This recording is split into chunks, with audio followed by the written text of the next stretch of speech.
what I feel like God gave me this gift of seeing was the impact it had on the artist. Mother Teresa said it. It's like to lose yourself in service of others. That is the key to happiness.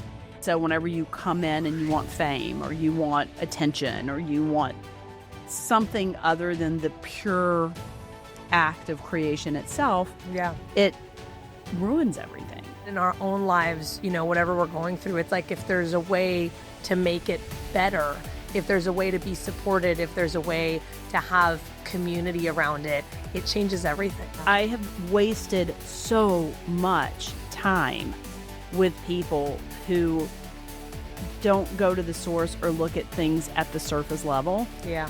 And they're never going to be able to see the vision.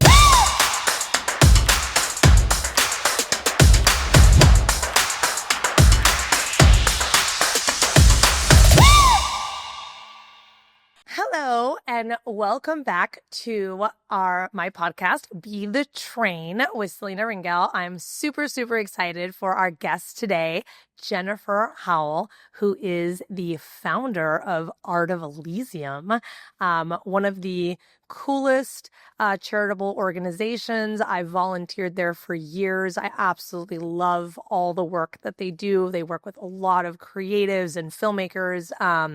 And welcome, Jennifer. Thank you so much for having me, and thank you so much for volunteering and being part of what we do. Thank you. Thank you. So, I always like starting just with this question, which is, what does Be the Train mean to you? If someone says that to you, I think that Be the Train means get on with it, get on and go, and jump aboard and make it happen. Yeah, that is what I take from Be the Train. Yeah, I love that. Be the action yourself. Yes, be the action yourself. I love that. That is exactly right. So, how did you start Art of Elysium? Like, how did this idea come to you? Where were you in your life? How did you start? And then we'll talk a little bit about the bumps along the road and everything else. Honestly, it's funny because right now we're coming up, not this year, but next is our 30th anniversary. And I just had a very similar thing happen to when I first started the charity. And honestly, it's God. With key things in my life, I get this weird I wake up in the middle of the night, it's like something grabs my knees. And with the Art of Elysium, that's really what happened. My childhood best friend, Tara Williamson, was dating another childhood friend that we all grew up with, Stephen Hatton. And Stephen was diagnosed with leukemia our senior year of high school. And right whenever I moved to LA, he had relapsed. And so I was calling Tara and keeping up with her about what was going on with him. And she's like, you should probably come home. And so I went home and was with her, and we made a decision to go to Memphis, Tennessee for New Year's. And we all kind of believed it would be Stephen's last New Year's. And on that car ride, I was doing everything I could to be funny and not talk about him being sick and just to be, light. And he just said, stop. You don't need to make me feel better. And he's like, if you want to pity somebody, pity these kids who don't have anyone. And he's like, I've had friends and family by my side every step of this journey. Yeah. And then he shared a story about a child that was at Vanderbilt when he was waiting to see if he could undergo his second bone marrow transplant. Yeah. And he told me about this little boy and how his parents were not bad parents at all, but they were working multiple jobs and had multiple children. And so he spent many, many hours at this hospital alone. And I came back in that story, I came back to LA, knowing what Stephen was going through. And my life was so drastically different. And I just kept replaying over and over and over the story of this child. Yeah. And I went to Children's Hospital LA just to volunteer. I'd gotten friends together, and we're all I write, I sing, I do this, I do that. I went to film school. So I got these 23 friends who had gone to film school with me, and I march in saying, I've got a list of people and we want to volunteer. And they're like, nope, it doesn't work that way. You've got to go through this training process, and you've got to commit 200 hours a year, and you've got to do this. And I was like, well, these are working artists who are, they get Yeah. projects whenever they can't do that. Yeah. And I said, what if I go through the training process and I'll bring them in under my volunteer badge? And that's how we started. So we started doing that, and they called me in. That was August 17th of 1997. Wow. And they called me in December of 1997, and they're like, we love what you do. We didn't expect you to follow through. We have so many people who say they want to volunteer and they might come in once and they don't do it. We need you to start a nonprofit for liability reasons, because you're bringing in too many people who haven't gone through our process, and you're personally liable. And I was like, what? And so they referred me to an attorney who is still my attorney to this day. And I go in and meet with him, and he had a little Gandhi doll in his office.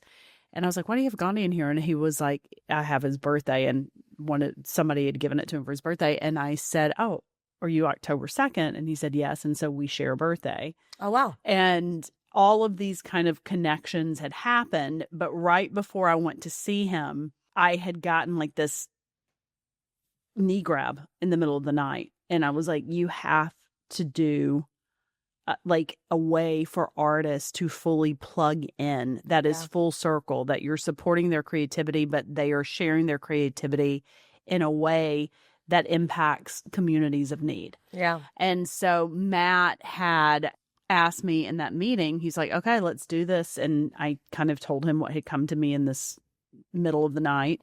And he said, well, we need a name.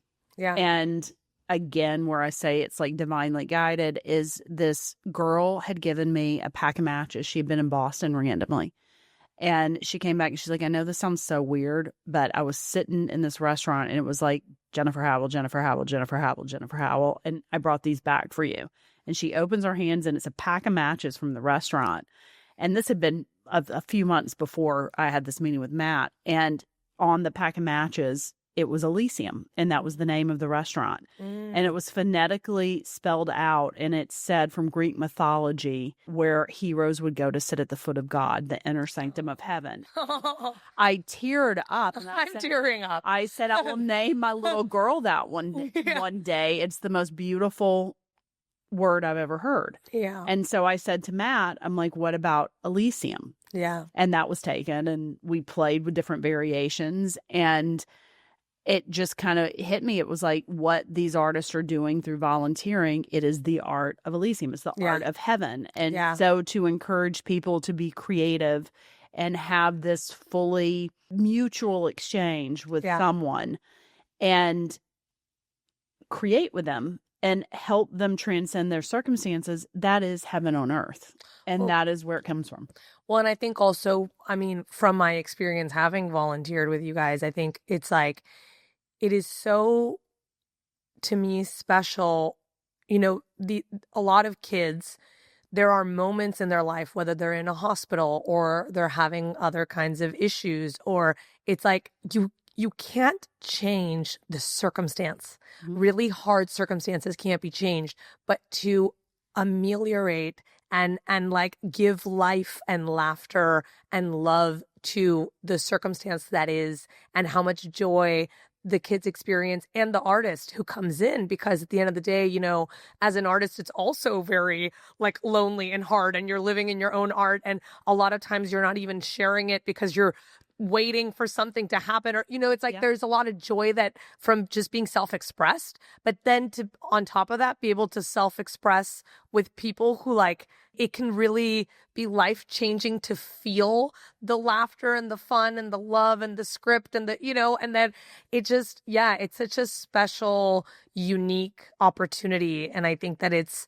just that, and even in our own lives, you know, whatever we're going through, it's like if there's a way to make it better, if there's a way to be supported, if there's a way to have community around it, it changes everything. Well, and it's like doing it for as long as we've been doing it, and having from August of 97 to December of 97, walking in the artist and seeing them work with these children in these horrific situations, dealing with circumstances that hopefully we never have to deal with in our entire life, and they're dealing with it as a child, what I feel like God gave me this gift of seeing was the impact it had on the artist. Yeah. And to be of service. Yeah. It's like Mother Teresa said it. It's like to lose yourself in service of others. That is the key to happiness. And to see these artists walk out from these workshops and create from that place. Yeah. That is the bigger message of the charity. It's like be in service and create from that place of service. Don't create from your ego. Yeah. Step outside of yourself. Yeah. And Wayne Dyer always said that ego was nothing more than edging God out. Yeah. And so whenever you come in and you want fame or you want attention or you want something other than the pure act of creation itself, it ruins everything. And so to be in service of others and create, that is whatever God people believe in, like, or not, or whatever people believe in, that's totally fine. But the one inarguable truth is that we're here, and that was an act of creation. You're born, you're conceived, we come in through an act of creation. So to emulate creation itself in a way that can be of service to other, I think that that's what we're meant to do here. Yeah. And so that is the art of Elysium. That is what we believe. Yeah. No, I love that. And I think that there is, like you said, there is so much joy that comes actually to the artist, because it is, experiencing that with someone else and being able to give the gift of your own kind of like, it's the gift of someone's presence in a way too. Like, granted, there's also the creativity element, but it's like just being fully present with someone who like really can enjoy your presence and give that back in whatever capacity they're in. It's like there's a lot of waiting when you're in a hard place, and there's a lot of... And it's that connection. It's like we're not supposed to be isolated. Yeah. Like if we were supposed to be isolated, I think the whole human experience would be different. But we're here sharing a planet, sharing resources together. And the connection is as important as the creation. 100%. And I think, I feel like in this crazy world we're living in right now, the only thing I keep saying is I know that the mission of this charity has not been fully realized. As much as we've done, I know that the purpose of this mission is something to do with what's happening on the planet right now. Yeah. And I believe, obviously, with what is going on in politics and religion and everything else, like the churches have been corrupted, politics have been corrupted. Everybody comes from let's go to war or let's destruct. Like, give artists the chance to lead. Yeah. They create. And I always say I can speak to an agent or a manager or people who are around talent, and they'll say, nope, that can't happen. You speak to an artist and they're like, let's figure it out. Yes. And it is 100%. Let's build it and let's do it. Yeah. And the answer's always yes. Yes. And then you've got groups of people around who are saying no. Yeah. Or we have this massive project coming up for our 30th anniversary. And I was recently at a table with a whole lot of people and I brought it up and they're like, I can't even get my head around it. Yeah. And the two artists who are really kind of leading this charge with me didn't even blink an eye. Yeah, they didn't flinch. They were like, okay, we're doing it. Yeah. And it's going to be done and it's going to be amazing. And whenever it's done, all the people who are like, it can't be done, then they jump on board. And that has been so much of the experience of the art of Elysium. Yeah. Is that we're like, we're going to do this. Well, it can't be done. And then we do it. And then they're like, oh, let me jump on board. And it's like, wow, you're jumping on board after we did the heavy lift because you didn't have the vision and didn't have the faith to jump on board. And say, even if it doesn't work out, let's do everything we can to make it. And it might fail, but I'm on board. Like it's to help people. Yeah.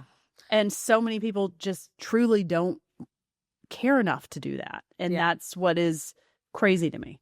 Well, it's interesting because exactly what you're saying is like, so I'm such a big believer in all of this. And I think what's so interesting is that even like there's so much that we're capable of from just even saying, yes, we can, and then building momentum towards that. And everything is about kind of getting people excited and then problem solving. That's like anything in life, and it's so interesting to me to see how much resistance people have towards just starting or jumping into anything. It's almost like we've been taught to see all the ways it can't work. And I have a friend of mine who's an entrepreneur, and it's one of my favorite stories because she was fundraising for something that was really important to her. And she was sitting in these meetings with these men that would basically come into the meeting and be like, well, here are all the reasons why this is not going to work. And she would basically stop them and be like, before we even move forward, I just want to say that if you want to sit here for an hour and tell me all the things that are not going to work, then I actually don't have time. But if you're willing to sit here for an hour and listen to why I do think it can work or problem solve with me how we can make it work, then I would really love to have this meeting. And she was like, I was like cutting my meeting short. Like, I was just like, look, like if you don't, if all you want to tell me is how you don't see it, then like, what are we doing? You know what I'm saying? And I'm like, that's actually pretty brilliant because there is just so many people who are constantly telling you what like can't be done. And then so many incredible things are done all the time by people who have a vision, people who set it up and then go, okay, one step at a time. What's step one? Yep. Like we don't, and like you said, you don't have all the answers right away. You might have to pivot here and there. There might be some flexibility that needs to be had, but you need to be able to hold the vision and show up to make anything happen. And the other piece of that is it might not work. Yeah. But why not try? Why not try? It's like if I it agree. can help people Yeah. and it is creative Yeah. and it is an act of creation and you're trying to birth something new in the world, Yeah. why not take the risk? 100%. And it's like I sit there, I've sat in so many meetings and people will tell me what, like the amount of people who have opinions, who have done nothing is shocking. And that you sit here and they're like, well, this is what you need to do. And, and in my head, I'm like, do you think I haven't thought about that? I've been doing while you're telling me what I need to be doing, I've actually been doing it. Yeah. And you're just sitting here in this pious place where you're handing out unsolicited, like I'm not asking you for your advice. I am telling you what we're working on and you're jumping in and you're saying exactly what you said is like how it's going to fail. Yeah. And I'm like, I don't have time for it. So I will literally, this is me. I get this. Yeah. Yeah. And I go very quiet. And in my head, I am singing to myself. Like I'm singing songs. I'm doing whatever I can because I'm like, I am not going to take your negativity in. And guess what? You're not going to be part of it. And then go on and you have the right person who steps in and the project moves forward. And then that person comes and they somehow want to be part of it. And you're like, I don't need this energy around it. Well, what's interesting about what you just said, which I think is very accurate, is like, and this is, I think, something really important for all creatives and anyone listening is like, there's so much negativity that comes at you. And I almost feel like it's a muscle to not let that in and to like know that you hold your vision in a way that a lot of people can't hold it because people have so much of their own fears and their own scarcity and their own reasons for not trying things or for not, and it's funny because what you're saying is a lot of these people, they've never done it. So they don't even know what they're talking about, but they're, very easily able to tell you why it's not going to work, even though they've never actually put it into motion. And so having some sort of like protection around yourself so that you can hold your vision and know that like most people don't know what they're talking about. And that's okay. Like you get to like hold what you know is possible. And you just sit here and I literally just kind of do this blank stare nod. And in my head, I go, I am held by a creator who created galaxies, universes, worlds. Yeah. Things so far beyond our comprehension. Yeah. This person doesn't even see that. Like I am just like, my faith is so strong in God. And that is where I lay everything. And whenever you look at the world we live in, the galaxies beyond our comprehension, and you imagine that did not exist. And again, I use the word God. Some people use different words. Yeah. Look at what has been created. It's so far beyond our wildest dreams. 100%. And not to be able to say, let's come up with a concept here in human form that we can create together that is tangible that we can do, it's so minute compared to just creation itself. Oh, yeah. And then you have people who sit in this form and they're like, nope, can't do that. And I'm like, okay, like you don't have faith. There has to be a lack of faith for you not to risk trying, even if it fails. Well, and also, I mean, I have like a stand-up special because I do stand-up sometimes, and I have a whole thing on like even just being pregnant. I mean, like I have had 2 kids, like the way your body, like there's just so much that's impossible that's actually happening all the time. That happens. It's like that, you know, like that a human like breathes and grows and has organs inside your belly and then comes out and then breathes and knows how to breathe. I mean, that's insane. Like if you explain that to an alien, they'd be like, what? Yeah, I'm saying, like, I mean, it's just nuts. Yeah. There's so many things here that are beyond our wildest comprehension. Yeah. So if it is, hey, let's go do a film project, or hey, let's go do a concert, or hey, let's do this amazing play at a hospital, and somebody says no to that, I'm like, wow, how small is your thinking? Yeah. Like, how small is your mind? Yeah. And it's not a judgmental thing, but it's like, I want to surround myself with yes people. Yes. And the closest circle, like, I have what I consider my personal Elysium circle, which is my inner sanctum.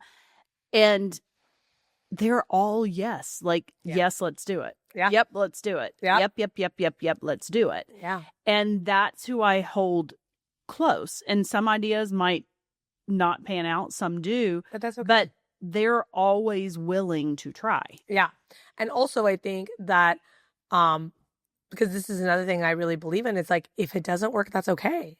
Like there's no version of life where everything works all the time. No. Like there's no version of that. Even anyone who's ever been successful in any capacity has failed a million times. That's the only version. So like in order to succeed at anything, you kind of have to fail because you keep figuring it out. And the risk of trying is actually so valuable. And you learn so much in the process of figuring out what works and what doesn't and why some things are luck or some things are whatever. But I think that having like a mindset of what's possible, how can we make things happen? And if things don't work, then what does that mean for next time? How do we pivot? How do we grow? How do we learn? And like, great, let's do it again. Yeah. You know? Yeah. I mean, that's it. It's like, how do we do it? And how do we collaborate? How do we come together? So let me ask you a question. Did you ever have a moment during having this charitable organization where you were like, I can't do this anymore. Like, this is too hard. I have to quit. Or like, it's just, you know, you really hit like a wall with something. And what did that look like? Or how did you pivot? Or how did you come back? Because I feel like for a lot of people who are running their own companies, it's hard. And there's a lot of things that come up. And it's like, how do you kind of, bring yourself back in moments of doubt or moments of things not working? 100%. I've had many moments of like where you're like, what? Like, what? The most recent moment was last year. It was one of the most difficult years of the charity, for sure. All federal funding was pretty much cut for the arts. Wow. There's a full-on attack on arts at this point in time. I know. And we started last year with the fires. So every year our biggest fundraiser is Heaven. Yeah. And we had to move the date, and it was, you know, the whole economy, the whole world is so upside down right now that I'm like, we're not going to make it. And, you know, out of thin air, there turns out to be an opportunity that we can do Heaven in Montecito. Oh. And so we picked 1111 and we did it in Montecito. And I almost went. My sister lives in Montecito. And I almost went, and then I ended up being out of town, so I couldn't go. But that's so funny. But she went. Oh, she was there. Yeah, she did. It was. She said it was amazing. Your sister, Vanessa.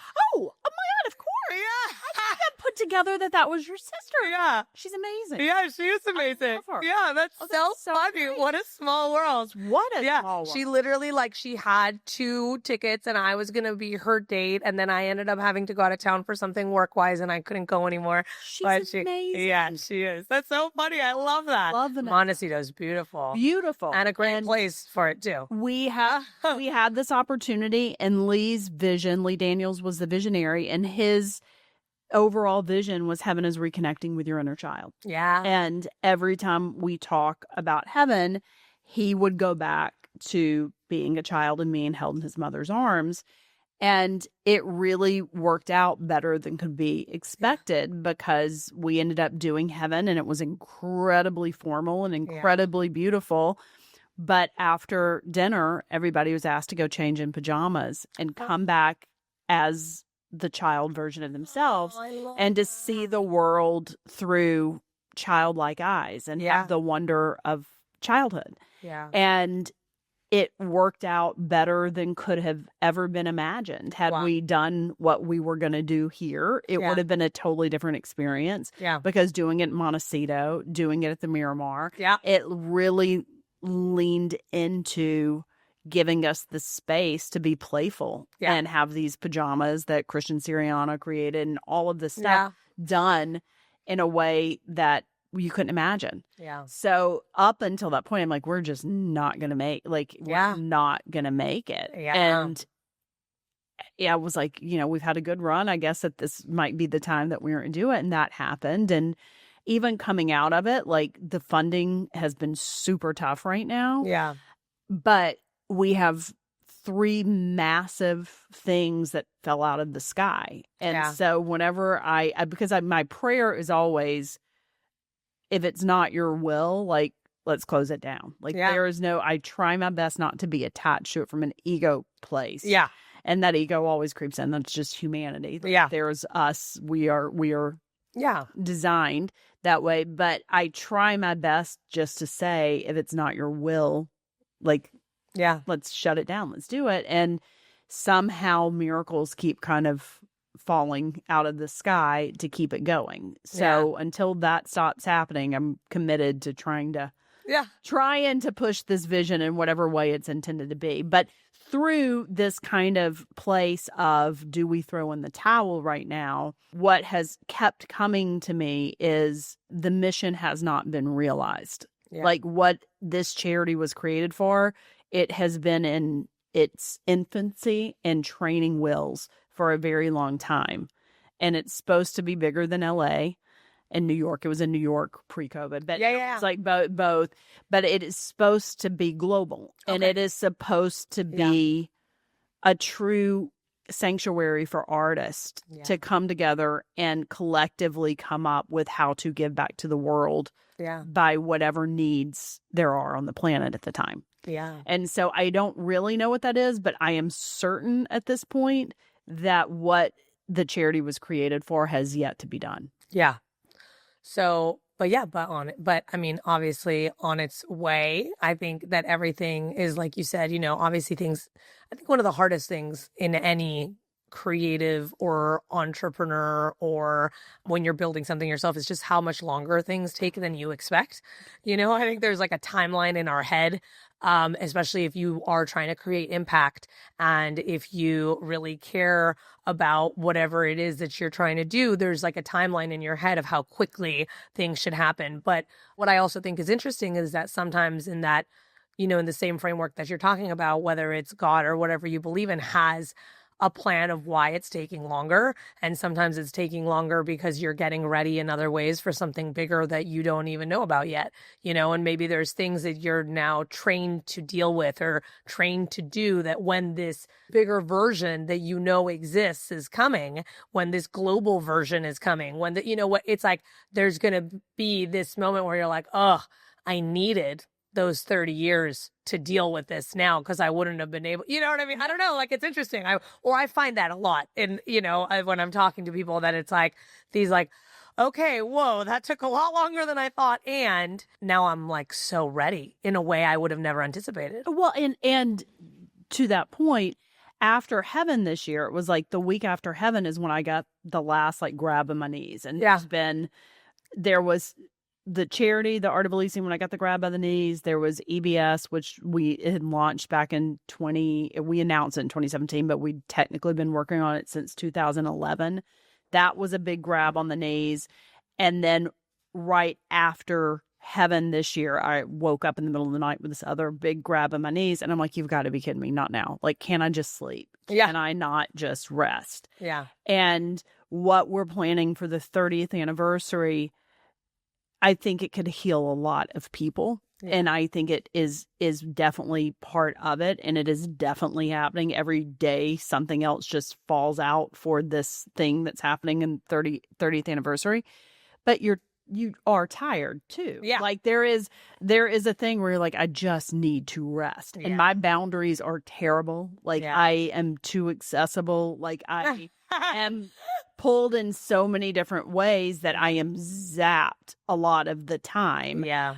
But this vision and this mission is so big that there are so many people involved with it. Yeah. And I have 2 people who've been helping me greatly as of late. And they're just like, you need infrastructure and money. And that's it. Like everything else is there. Yeah. And all the pieces are there. But it's like really now about, okay, how do we lay the foundation for it to become what it's intended to be? Yeah. And so it's, you just are constantly pivoting. That's what you do. Constantly pivoting. Pivot. Yeah.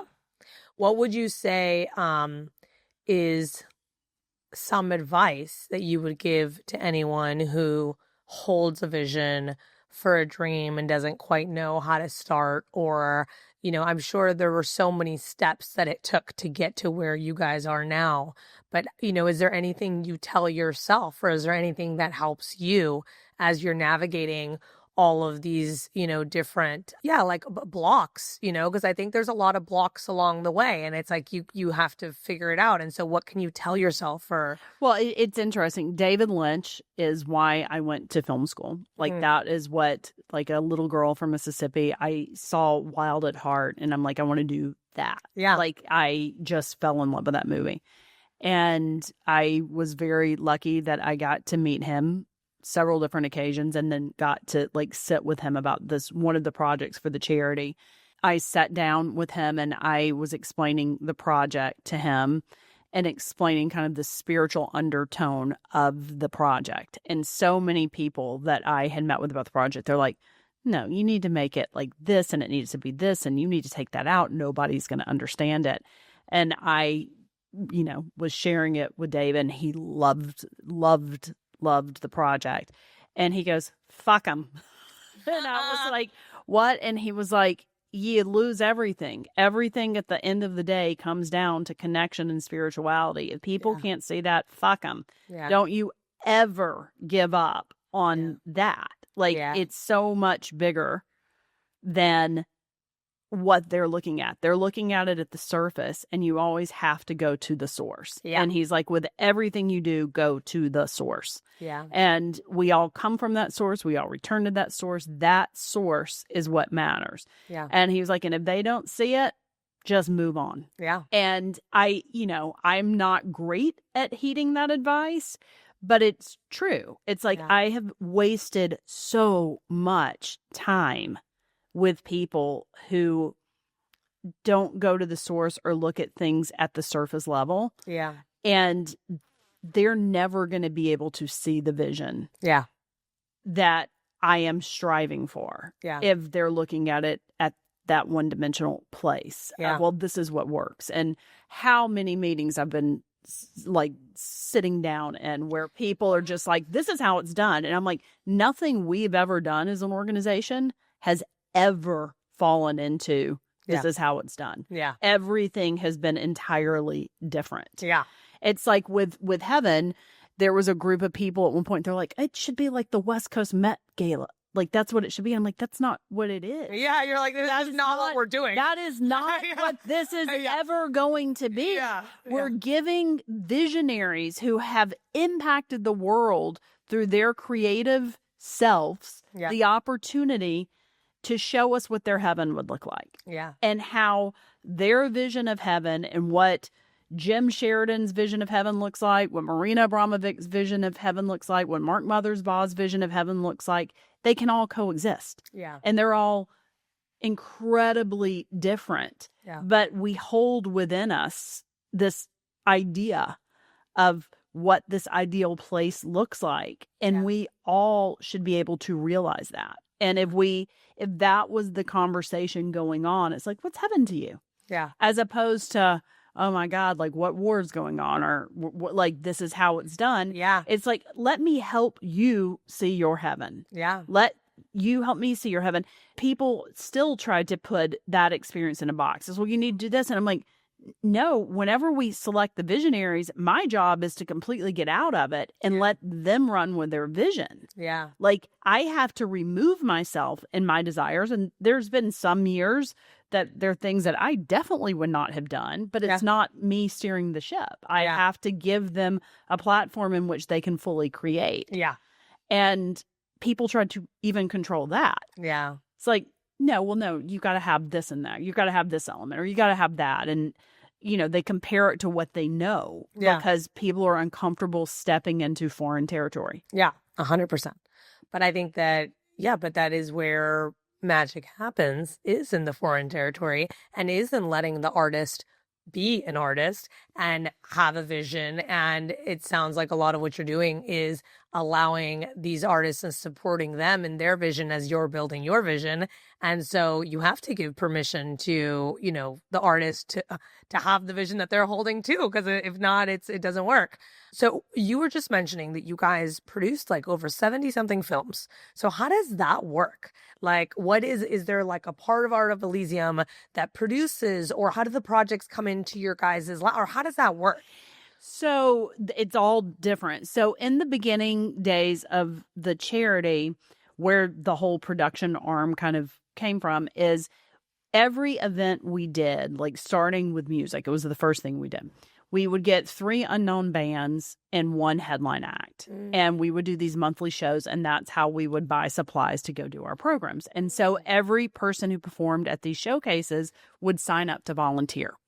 So like back in the day, like we had Jacob Dylan, we had Macy Gray, we had, you name it. Like we had a massive list of artists who would lend themselves to do these shows in order to support these emerging artists. A lot of those emerging artists got signed out of these showcases, and we would invite in industry. So we'd invite record labels, we'd invite in publicists, and each time we'd have a little committee, and they would give the notes like, love this, they need to be dressed better, they should get a stylist. Like they would literally give their notes. So we would have that and give that to them. So that's how we kind of created the music thing. Then we did art. And so the same thing with art. We would get, you name it, Kelly Preston, Lisa Marie, Kelly Presley, no, Preston. Anyway, a lot of people, they hosted these shows. Giovanni Ribisi hosted an art show for an emerging artist. So we get talent who would host these art shows for emerging artists. Yeah. And then we would kind of launch their careers, and the art sales would come to benefit our programs, but they would get exposure. So everything kind of kept working that way. And we then got filmmakers, like people who were like, hey, would you support this project? Yeah. So we did our first feature, the very first one that we had anything to do with, we did in, I think, 2008 or 9. Okay. And it was great. It went to Berlin. It premiered at the Berlin Film Festival, and it was amazing. So how would you guys come in with support? Like, was it people who were volunteers coming in to help with the crew, or was it with some money for the production, or was it with, like, in what capacity, or was it different capacity? All different capacities. Okay. So in that one, we brought in an editor, we gave an edit bay, we brought in finishing funds. Wow. Like we helped all of that. Like, basically whatever was needed. Yeah. And we would go and say, hey, we're doing this and it's benefiting the charity. The charity's going to benefit from it. And we kind of pooled our resources of our community of artists around the filmmaker. Oh, wow. And then in 2011, we did another one that I think came out roughly in 2011. And so then we had like 2 under our belt. And then we did a crowdfunding where we're like, okay, we're going to do 3 feature films. And we did 3 feature films through an Indiegogo campaign that we put together. And so then we had 5. And then everything just kind of kept growing. And then we launched EB Studios, which is like, that is the arm of the charity that does the productions. So we have 3 films right now that are in production. Wow. At different phases. And so a lot of the films are like from artists or creatives who are part of Art of Elysium, who come in with an idea and they're like, this is something we're already doing. This is something we really care about. This is how we feel like we could both, help each other out. We're like, this is what we would need. And this is how we would want to contribute back to Art of Elysium. Or yes. Okay. Yes. Got it. And, ideally they're already volunteering. That's pretty much where they've come from. Yeah. And then we ended up going into kind of the academic space. So we did programming with UCLA, NYU, USC, Cal Arts. Yeah. And so then that was part of EB Studios. And so then we were working with filmmakers who were studying films at those schools. Mm-hmm. And then we did those programs. And it just kind of has continued going. And now you have 70 plus. How many films did you say? I think it's like 78. At all some are short, some are features, some are like music videos. Like for Stevie Wonder's Heaven, for instance, he gave us the rights to Signed, Sealed, Delivered to allow first-time directors that volunteered with us to reinterpret that song. Wow. So like we did, so cool. We do 10 or 12 of those, just different variations on the same song for his year that he was the visionary of heaven. Wow. And there isn't like necessarily like a theme or a tone or like what it has to be about. It's more just like a way in which it organically fits in with what you guys are doing and how it could kind of, like it's an open, it's not like. Yeah, it definitely is. Yeah. We're in the process right now, really kind of flushing out, like if we're gonna mandate any kind of it just kind of truly goes against the ethos of the charity to say it has to be one way or the other. Yeah, and it's like right now Mike Zara, who's a volunteer of ours and's volunteered for a long time. He has a movie that it's in post called Horrified, and it's a comedy horror. Yeah. It's completely different genre.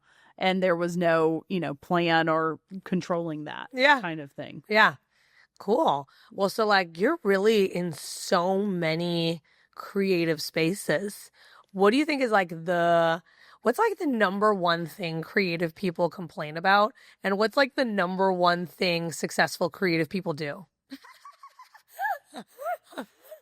I would say that I think that there are 2 types of successful people in the various spaces. Yeah. And there are some who are very much driven by ego, fame, and their own desires. Yeah.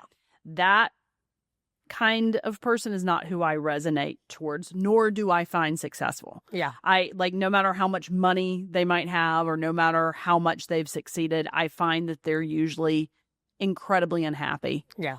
And very much searching. Yeah. Then you have the other type who is happy, who is fulfilled, and creates every day. Yeah. And they create for no other reason than they have to create.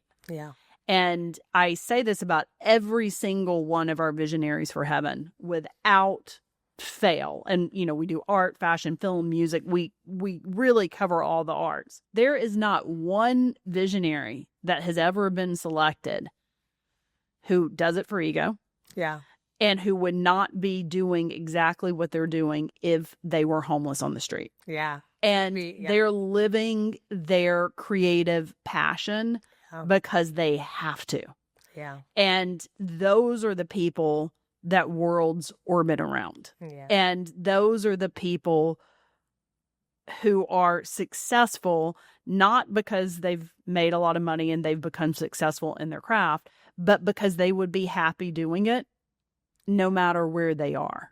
Yeah. And that is, we're launching this big campaign right now that we're in the middle of, and it's with an artist who literally there is not a day that he's not playing a guitar, writing, painting, acting, directing, whatever it is, he is doing every single day. Yeah. Like, and I keep saying, like, you're actually kind of the best poster child for the charity because you live by the tenets of you have to create. Yeah. Like, create your own reality, write your own world. If you're doing that, you're happy. Yeah. And that's, to me, what is success, is being happy and fulfilled.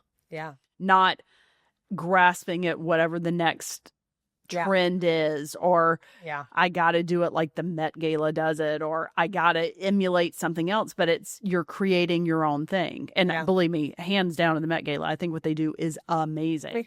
I am not bashing them at all, but I'm just saying it's like people, they want to copy things as opposed to create their own way. Yeah. No, I think that makes sense. And I think it's interesting too that, you know, to me, because I say this a lot too, and I really believe it, it's like we use this word success, and a lot of times it's framed economically. Like success means some sort of dollar amount to a lot of people, but that's not actually what success is. Success is like how you feel about yourself in the world, and like, you know, what your life is to you, and where you put your time, and how you give your time, and how you show up for other people, and how you show up for yourself. And there's so many pieces of what success actually feels like, because a lot of people who might economically have mastered success might feel very unsuccessful, might feel like they actually haven't reached the goal that they were trying to reach, or, you know, it's whatever award they won isn't the one that they wanted, or the number in the bank isn't the one that they, you know, and so much. And I think a lot of it is also marketing, because we've kind of been marketed this idea of always wanting more, because that's how, you know, they get us to spend a bunch of money doing a bunch of things, because nothing's ever good enough. But then in that kind of mind frame, it's like you can never feel success and you can never be happy. And so I think the key, and one of the things I really believe, is like really finding the joy in the creation. That's the best part. I say all the time, to your point about the economic success, I have been around some of the wealthiest people in the world who donate to charities or, you know, show up at events. Yeah. And I have been around children whose parents have crossed countries literally to get them help. Yeah. And they're so grateful for everything that they're given. Yeah. Everything. And then this opposite side, and not everybody on this opposite side. Yeah, let me be clear about that. Not everybody. But whenever you get to fame or extreme wealth, and the second someone becomes entitled, they're never going to be happy because they lose gratitude. Yeah. And if I had to pick what side of the spectrum I would want to be on, I would always go to where I am grateful for everything, because only in gratitude, only in service, and only without ego, and only without entitlement can someone truly be happy. And to me, that's what success is. Yeah. And so if you're over here and you've reached that entitlement level, you're never going to be successful, because you're always going to want more. Yeah. Or the White Lotus, the first season of the White Lotus, I just rewatched. Yeah. And I forget the actor's name, but he's so talented. The just douchey. Yes. The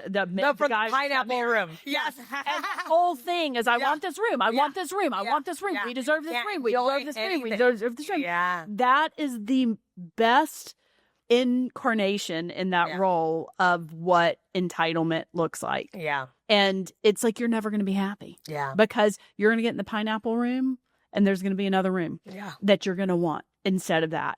And I think that Mike White is a genius. I think he is such a brilliant creator. But that guy is what so many people who have fame or uber wealth fall into that category. It's like, well, I want that room. This one's not good enough. And you're never going to be happy. That's just not, and it's not successful. No. And it's like when people come in and, with different things we've done, we've definitely had people who are like, well, I want to sit here or I want this. Yeah. And I'm like, really? Yeah. Like, You're like, how can that matter? You lost the focus on what this is about. Yeah. We are serving Yeah. those who need it the most. Yeah. And you're worried about what Where table you're sitting. Yeah. Like, are you kidding me? Yeah. And you see that side of it too. So it's an interesting place with charity. It's like you see all these different sides of it. Yeah. And I would always prefer to be in the trenches and always prefer to be with the person who would be doing exactly what they're doing if they were pushing a grocery cart on the street. What is your favorite part of Art of Elysium? I think the best part is seeing artists specifically being of service. I mean, truly, that's it. It's like watching them go into a hospital room or into an elder care facility or in any of the areas we serve. Yeah. And honing their own creativity in a way to reach those people. Yeah. That's the best. And then to see them inspired to create from a place that can move other people in the world from that place.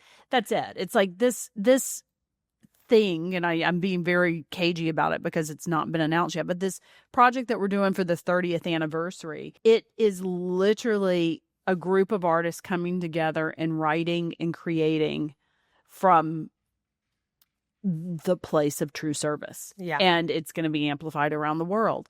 And that's where I'm like, if you can change people's perception to what success is, to being of service to others, as opposed to I want $1 billion or I want to be famous or I want this. Yeah. You change the world. Yeah. And so seeing artists create from this place of true giving and this true desire to connect and help others, that's my favorite part of it for sure. Yeah. Well, that's amazing. Well, thank you so much. Is there anything you would like to say to everyone who's listening or watching about how they can get involved or what, just any way to be a part of this incredible community? www.theartofelysium.org. Okay. And we need help at every level and we have programs every day. Yeah. So please bring your creativity and come volunteer. Yeah. Thank you. Thank you so much. Thank you. Are you kidding? Thank you so much.